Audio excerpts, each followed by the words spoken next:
Hey everyone! Today we're diving into two Canadian stories that are, on the surface, completely different, but they're both incredibly important.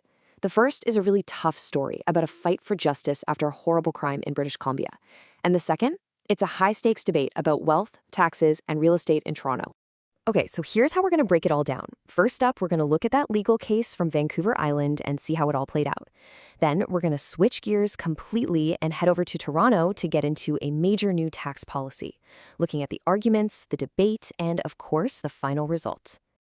All right, so our first story takes us to Vancouver Island, and specifically to a grocery store chain called Red Barn Market. What happened here was a really severe violation of privacy that ended up sparking a major class action lawsuit, one that took years and years to finally resolve. And when we say it took a long time, we're not kidding. Just look at this timeline. The police investigation kicked off all the way back in 2016. It took 3 years just for charges to be laid, another 2 for a conviction, and the final civil settlement, that wasn't approved until 2025. It just shows you how slowly the wheels of justice can sometimes turn. So what exactly was the crime? Well, the details they're really disturbing. An assistant manager, Matthew Schwab, someone in a position of trust and authority, secretly recorded his female coworkers in a staff washroom. And as if that wasn't horrific enough, he then uploaded those private videos to a pornography site for anyone to see.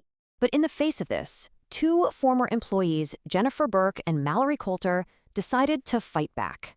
They stepped up and became the lead plaintiffs, courageously fronting the class action lawsuit for all the women who were victimized, taking on not just the perpetrator, but their former employer as well. So after all that, what did accountability actually look like? Well, the consequences came from 2 different legal paths: the criminal court, which dealt with Schwab himself, and the civil court, which held the company responsible for what happened. So in the criminal case, Matthew Schwab pleaded guilty. He admitted to illegally recording 8 women and publishing the private images of 9. For that, his sentence was 15 months behind bars, followed by 2 years of probation. Now, that's the criminal side. In the civil case, the spotlight turned to the employer, Red Barn Market. The court ultimately ordered the company to pay a total of $750,000 in a settlement to the victims of their former manager. And it's really interesting to see how that money was divided up. You can see a clear logic here. The 5 women whose images were actually put online received the largest individual amounts. The woman who was filmed but not published received a smaller but still significant sum. The settlement also covered the legal fees, and in a really powerful gesture, the plaintiffs are donating part of the money to charity, in case there are any other victims out there who haven't been identified. Okay, so take a deep breath. We're now going to completely switch gears. We're moving from a very personal story about justice in a BC courtroom and heading straight to Toronto City Council, where a brand new and pretty controversial tax on luxury real estate just became law. So what's the big news out of Toronto? Well, it all centers on a proposal from Mayor Olivia Chow that just got the green light. The City Council has voted to increase the land transfer tax, but, and this is the crucial part, it's only for homes at the very high end of the market. We're talking properties selling for $3 million or more. So why do this? Well, the city has been very clear about its goals.